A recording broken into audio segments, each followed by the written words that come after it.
Part 1 of 13. Welcome.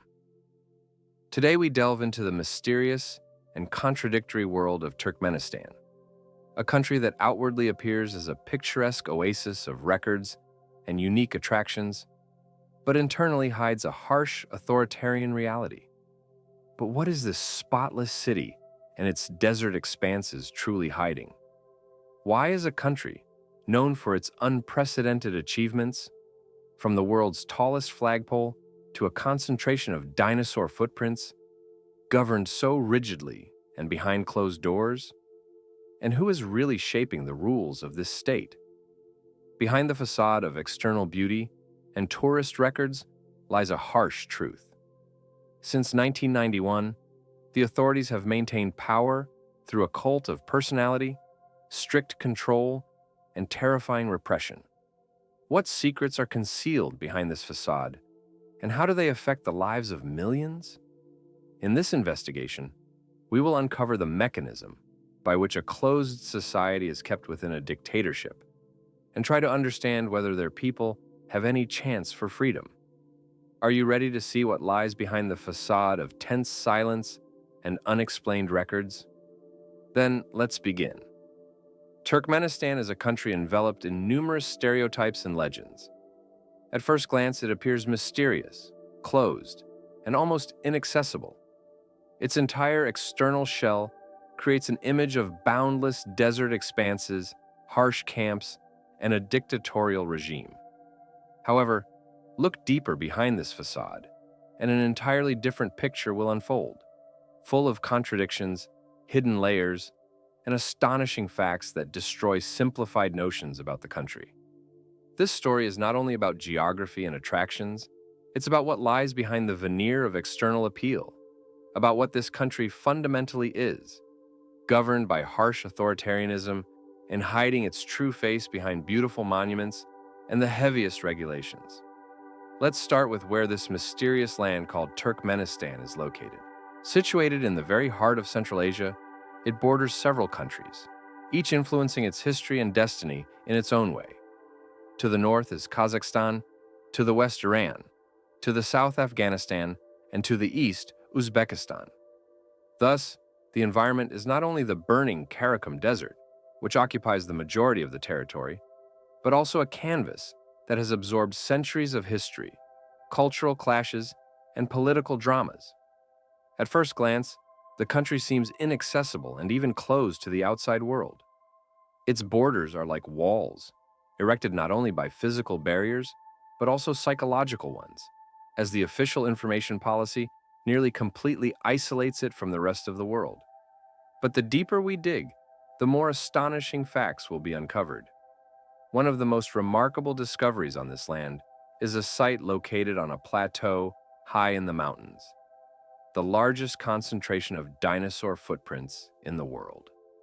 Part 2 of 13. Imagine millions of footprints covering kilometers, left by creatures that lived during the Mesozoic era.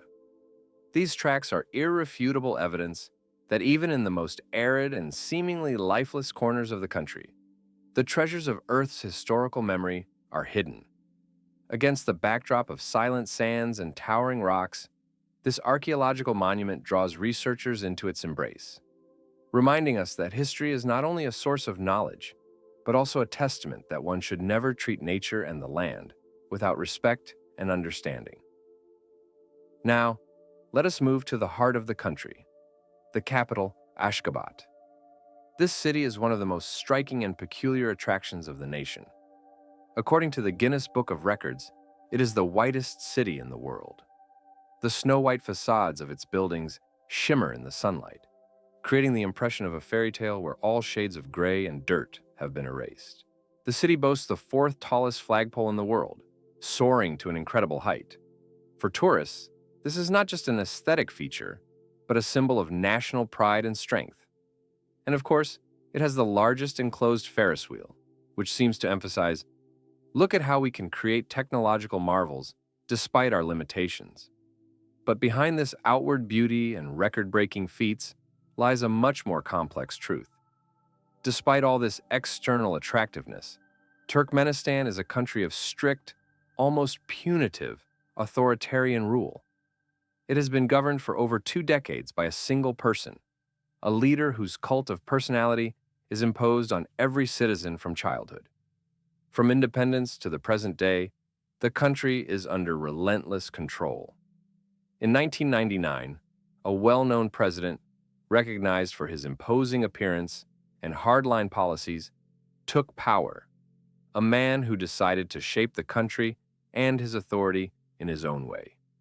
He declared himself the guardian of national identity, and his image has become an inseparable part of the political climate. His successor, Berdimuhamedov, continued the course of personality cult, increased censorship, and erected monuments across the country dedicated to him and his ancestors.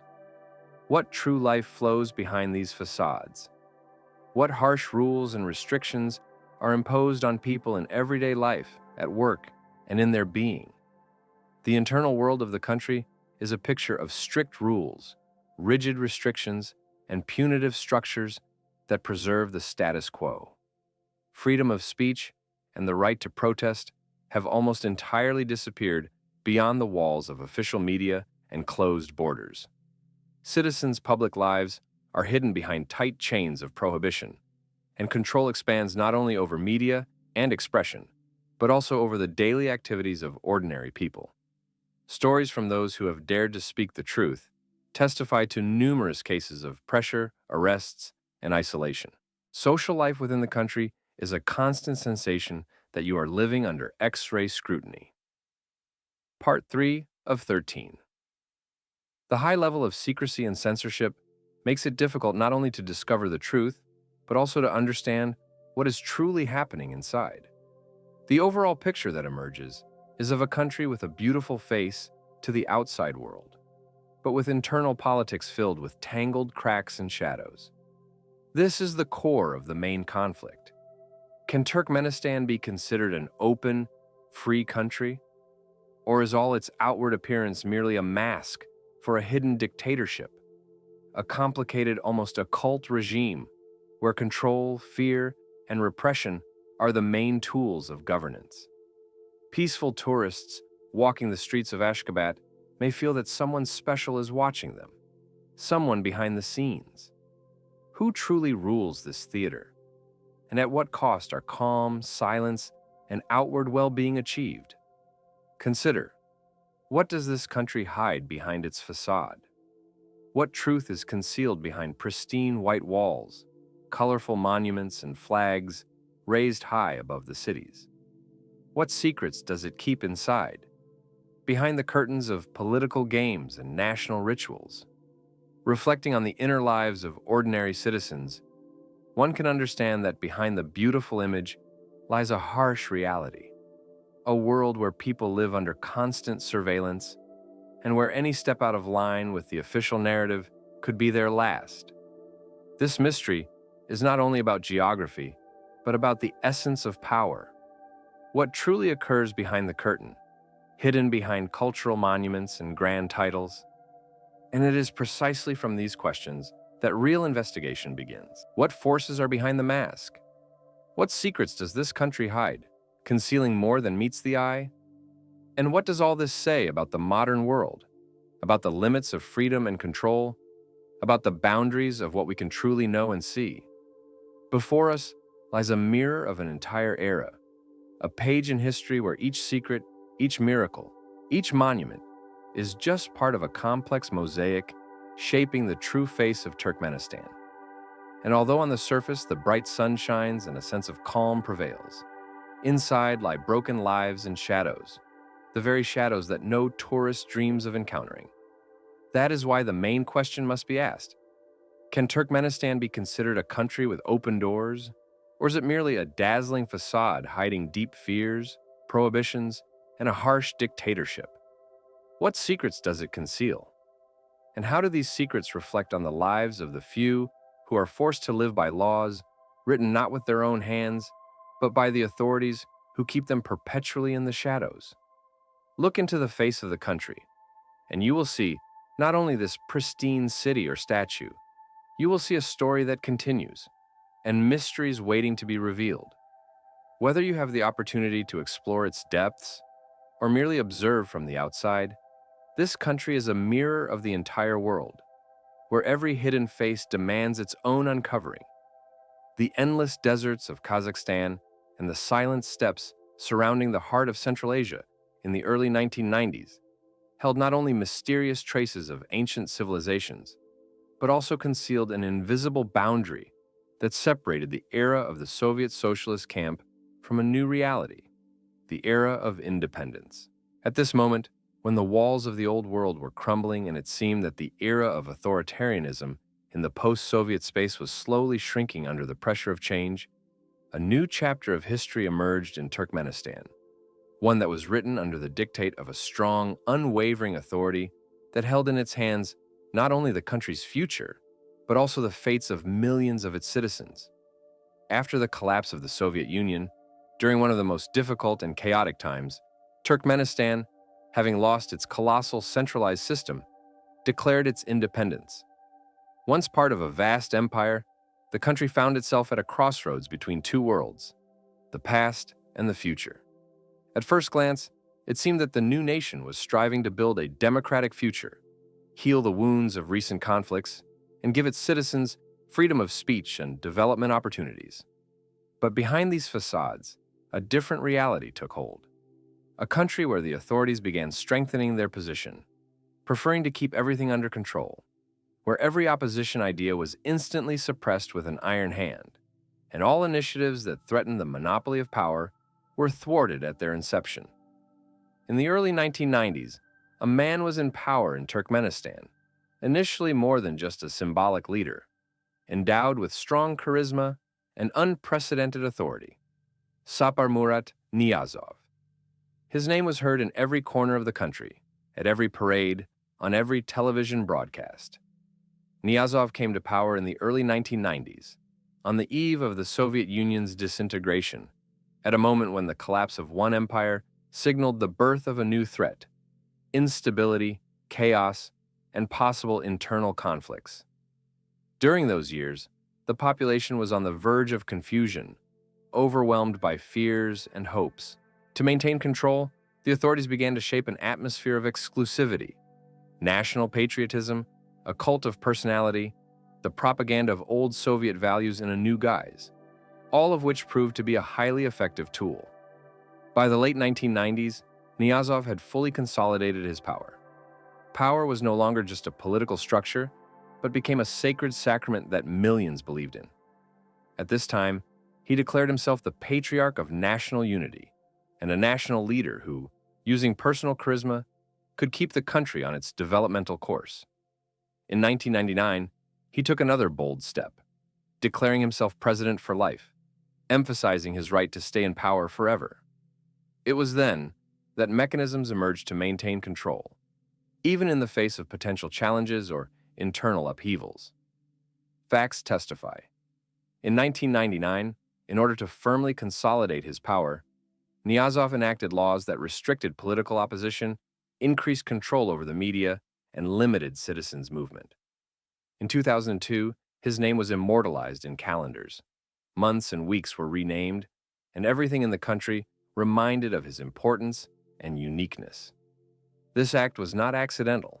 It was a systematic implementation of the idea that the country and its future are an extension of his personal legend, his destiny, his authority. At such moments, every podium, every institution crafted cults around his personality, an unqualified acknowledgement of his inviolability, his absolute power in the country. After Niyazov's death in 2006, another phase of power evolution began: hereditary rule. A new figure entered this game: Gurbanguly Berdimuhamedov, who essentially continued his predecessor's policies, confirming and consolidating the authoritarian regime. He became the face of a new era, an era of endless presidential terms, propaganda, and fear, where control over information and security forces served as guarantees of non-interference by opposition forces. Soon, his son was proposed as the heir, transforming power into a monopolistic chain, where only blood relations guaranteed the preservation of power. Each change of power was justified by the need for stability. In reality, it only strengthened the chain of absolute submission. All mechanisms of authoritarianism in Turkmenistan drew their strength from the strategy of publicly cultivating the leader's personality, a personality cult that permeated all spheres of life.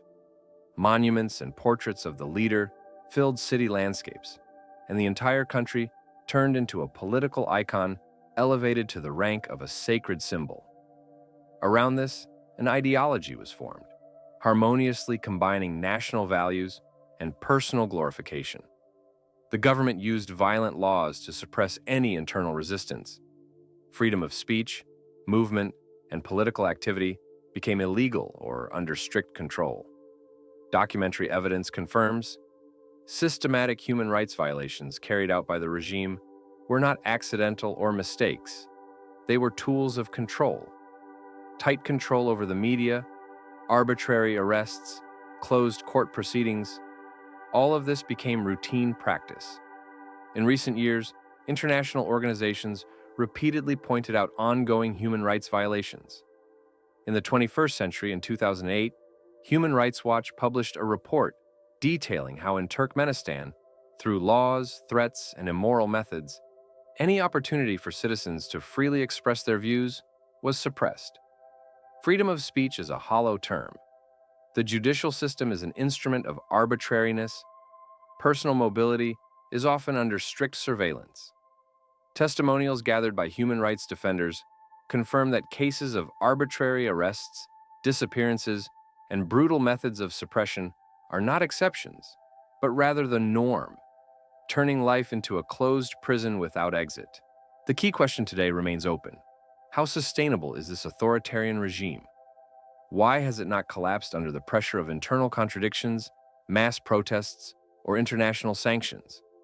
What is its secret?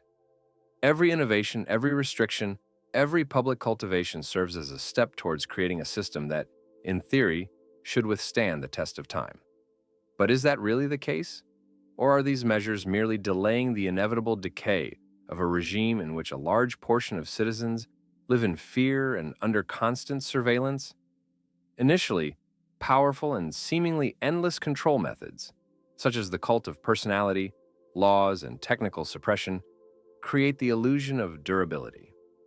However, upon closer inspection, it becomes clear these mechanisms are like a trap inside a trap, hypnosis within hypnosis. Internal tension and cracks in the foundation of the regime can emerge at any moment. And then, what will happen? What methods do the authorities use to suppress internal dissatisfaction? And are these methods truly effective in the long run?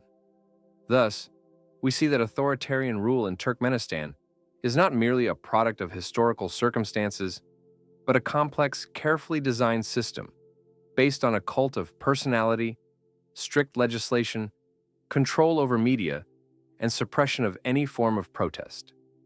Its mechanisms seem unshakable, democratic processes frozen, and power unquestioned. However, even the most authoritarian systems constantly require maintenance and renewal. The role of internal and external challenges is to react to and withstand them. From this perspective, the question of the regime's longevity is more than mere speculation. It is a challenge to the test of fate that will unfold beyond the horizon.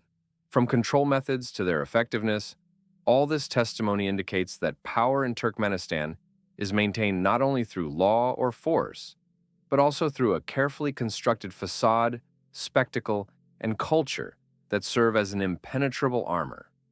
But the truth is, every armor has its crack, every seal its flaw. Sooner or later, the long night of the authoritarian regime may be broken by the thunder and light of change. For now, the regime persists thanks to a mechanism built over years, divided power and cults. Deep inside, a question lurks. How much longer can this last? How long will this seemingly unbreakable structure hold?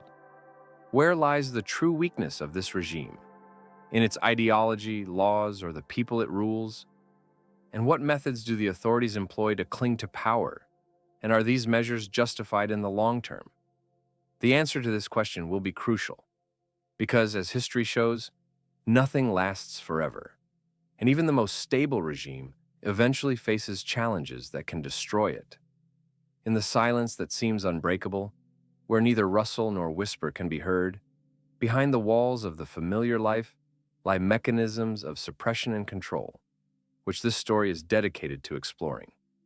The entire country is like a construct built on a strict, uncompromising system of rules that spares no one and nothing. At the core of this system, in its very heart of cold logic and iron orders, are the lives of ordinary people, those forced to live under the constant shadow of strict authority, feeling its power firsthand.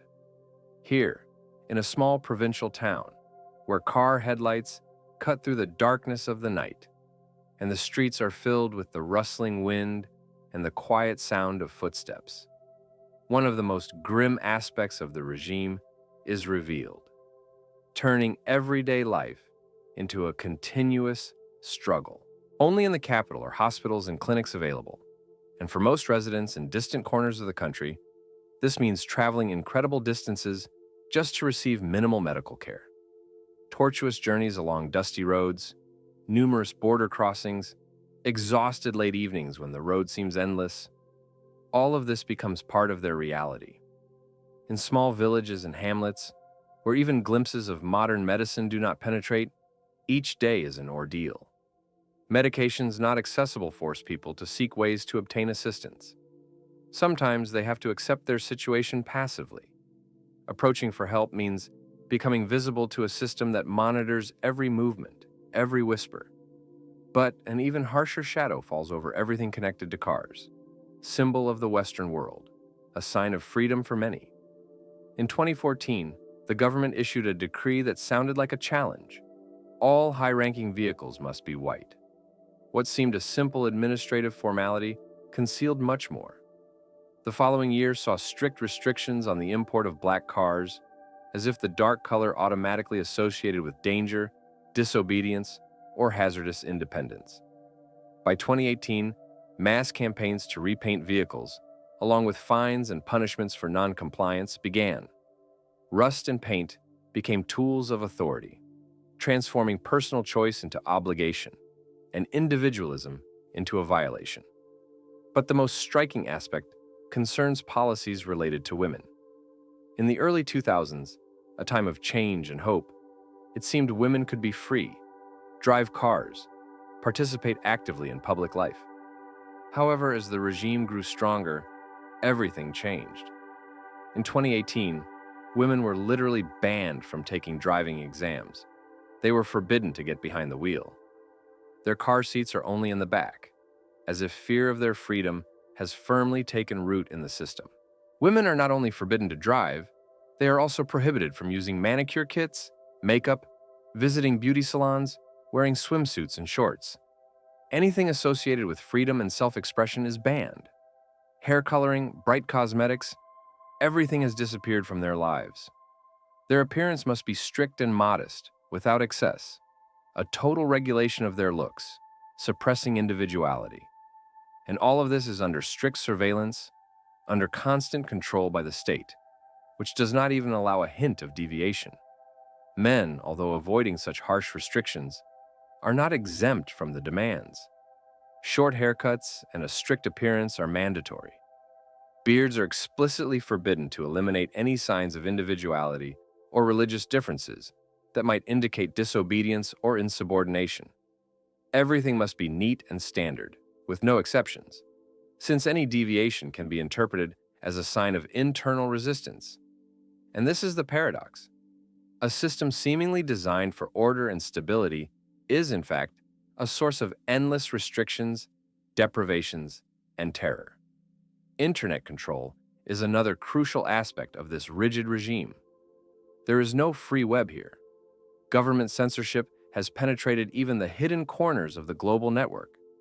The internet is not a place for free thought, but a tool for surveillance. Eyewitness reports show that authorities arrest people for memes. It's true that someone laughing at the system pays with their freedom. Visiting certain websites is forbidden, and violations of internal rules result in prison sentences, fines, or persecution. Can any part of personal freedom be preserved? Or is everything just an illusion that any careless thought or thoughtless post can destroy? And finally, the year 2001. A law was enacted that sounds almost like a satirical illusion, but is in reality a terrifying truth. The requirement of a large deposit, $50,000, for foreigners entering into marriage with citizens of the country. The mechanism is considered a tool to protect the state and children, but its purpose is all too obvious. This law acts like a wall dividing outsiders from insiders, opening gates to constant monitoring of personal life. Marriage, which was once a symbol of love and trust, turns into a deal that carries the suspicion: are you hiding something? Anyone wishing to bind themselves to this society must now prove their loyalty, pushing through barriers set up to prevent escape or resistance. Such a system, so strict, so all-encompassing, raises profound questions. Can one survive under this regime? Is there a chance to find a loophole, escape surveillance, or even take a step toward freedom within this mechanism? How relentless and merciless is the regime if even the slightest deviation is punished without delay? The most surprising thing is that, within this harsh order, there are still systems that create the illusion of some degree of autonomy. Are there ways for citizens to bypass the rules, find loopholes, or stay in the shadows? Maybe behind every strict regulation lies a weak point? Or is everything cloaked by a flawless surveillance and control system that allows no slightest freedom? These are the key questions for which answers are sought, and the answers to them serve as an open wound for any authority that believes total control is possible. But does even a little freedom remain for individuals within a system that holds everything in its steel grip, that monitors and forbids? And in this shadow lie our heroes, their fates, their fears, their attempts to preserve at least a crack of freedom, their dreams of something greater than merely existing under constant watch. The depth and boundaries of the country are not only its geographical outlines, but also invisible, irreparable walls built from fear, control, and secrecy. Inside these walls, life bustles despite external seclusion, hidden behind strict borders, visa barriers, and illegality. External borders are not just lines on a map. They are the fatal boundaries of a state where every entry and exit turn into theatrical rituals, meticulously controlled and strictly enforced. The visa process is not merely bureaucratic, it is a test of willpower, patience, even nerves and destiny. Imagine long lines for passes, endless applications on paper, where every detail, every certification must be impeccable. Mistakes are not tolerated. The import and export of certain items are strictly forbidden, as if the country itself fears that hostile signs, espionage messages, or even innocent but inappropriate souvenirs might seep from its depths. One of the strangest requirements is the proof of the origin of a carpet, an item of traditional, cultural, and sometimes soul livelihood, as if the country itself aims to control every step of its carpets, every thread, every origin. This process embodies both complexity and brazen bureaucratic illogicality that cannot withstand common sense but is treated here as a religion. And what about tourists and adventurers? What are their fears and panic? The fear for their own safety becomes a shadow that relentlessly haunts anyone crossing external borders, anyone daring to notice the invisible but palpable threat. Every suspicion is a reason for interrogation, detention, or even disappearance. The army at every step is not just watching the person, but perceives him as a potential criminal, monitored not only by security, but by the entire system inside. Inside the country, control is not just a strict regime, but an absolute, all-consuming, essentially invisible layer, covering everything: streets, houses, even thoughts.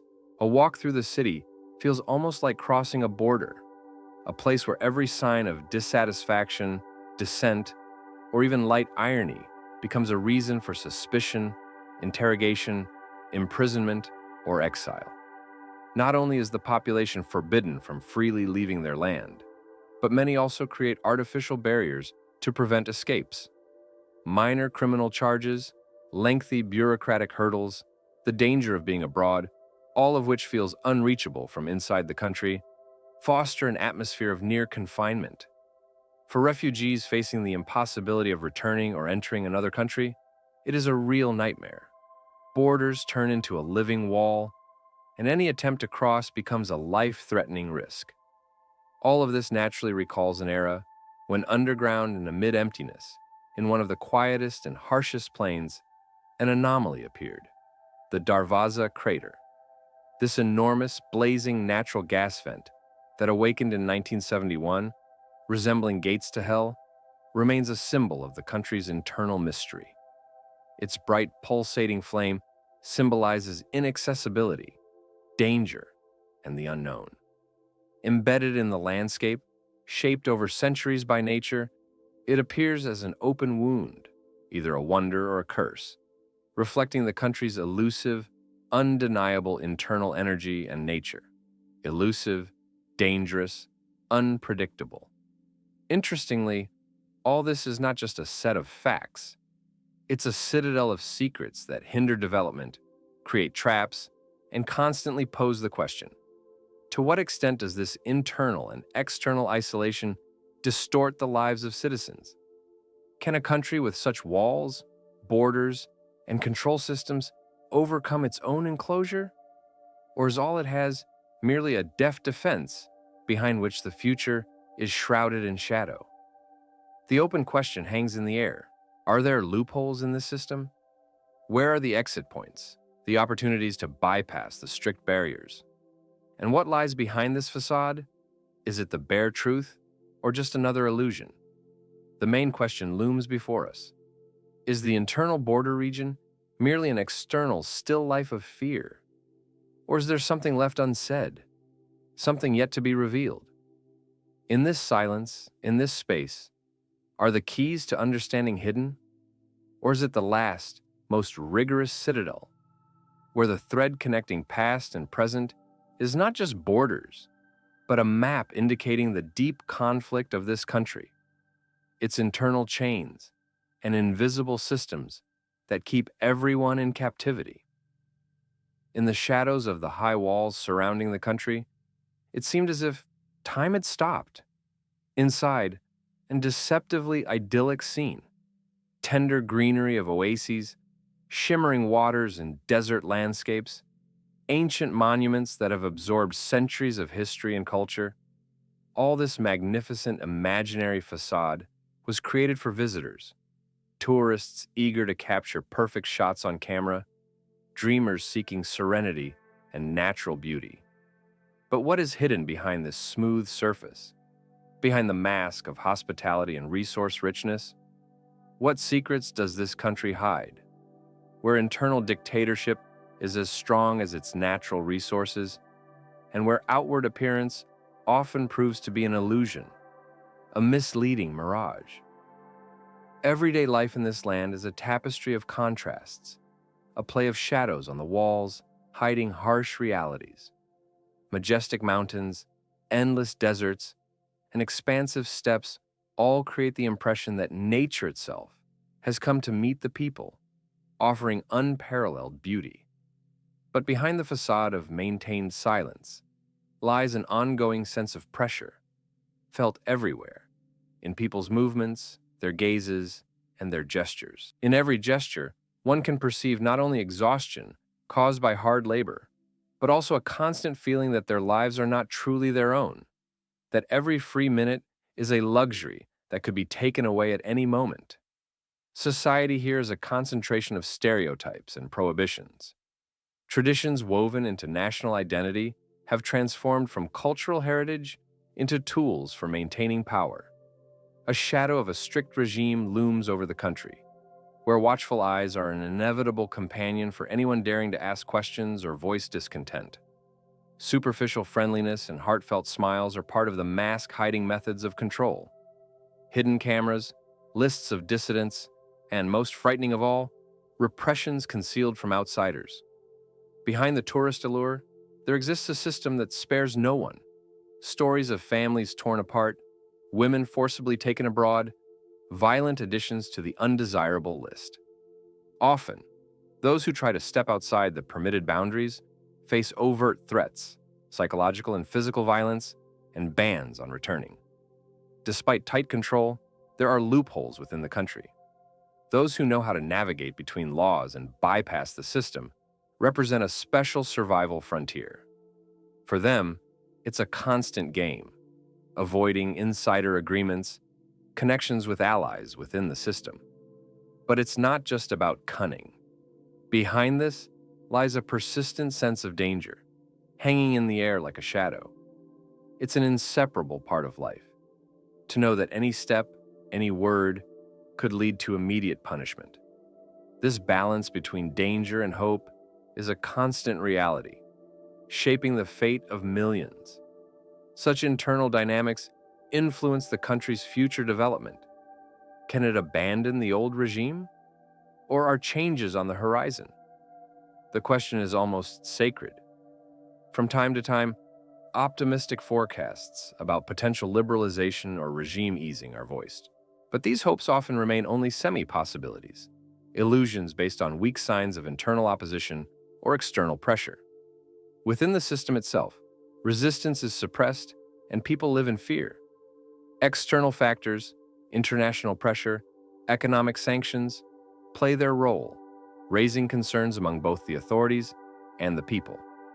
And yet, despite everything, the question remains: how long can this system maintain its internal contradictions without collapsing under their weight? Will it continue to rely on a delicate balance, holding society in check with one hand while spreading signs of change with the other, suppressing them at their root? The central conflict, running through every street and every family, is whether internal contradictions, social restrictions, and external barriers will be able to sustain the regime, or if an inevitable moment will catch up with it. This question, like a heavy burden, rests on the shoulders of everyone living in this country. Can the pressure continue to suppress dissent, forcing people to accept their lot?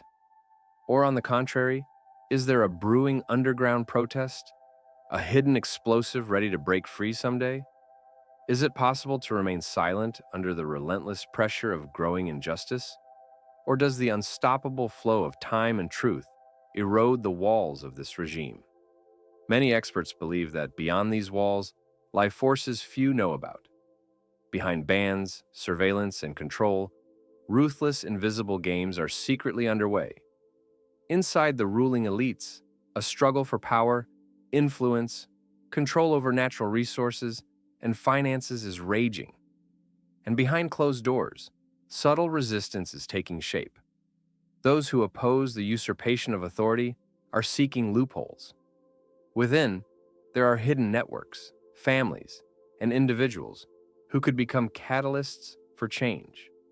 They are tiny sparks that, under certain conditions, could ignite a storm. Thus, the question of this country's future is not only about regimes and political actors, it concerns the fate of its people, their right to freedom, whether the internal system has a chance to change or is doomed to persist through brutality, secrecy, and isolation. Is there some mechanism of escape within this tightly sealed box? Or, like millennia of scorched wasteland, will this country continue to exist, remaining a mystery to the world and a product of its internal contradictions? In this context, even behind walls of bans and secrets, there are forces the world knows almost nothing about. Those who dream of change, capable of breathing new life into a weary, dictatorial body. Perhaps these are internal opposition sentiments, soaked in distrust and weariness, or international players capable of changing the rules, exerting influence, sweetening the pill, or conversely, intensifying pressure. But the problem is that these forces, hidden behind walls, do not know each other, are not united by a common idea, and most importantly, they do not know how this political theater, where strings of control are held on a thin ice, will end. Thus, power and the people are two sides of the same coin. They are trapped inside this impenetrable zone, where one thing is certain: Either a global explosion of unpredictable changes will occur within, or the face of the regime will remain invulnerable for a long time. But at what cost? And how much more suffering is needed for these walls to crack? As this invisible struggle continues, the country's fate remains uncertain. Its future is merely a picture painted by shadows of contradictions and unknown forces hidden behind walls and doors that no one dares to open.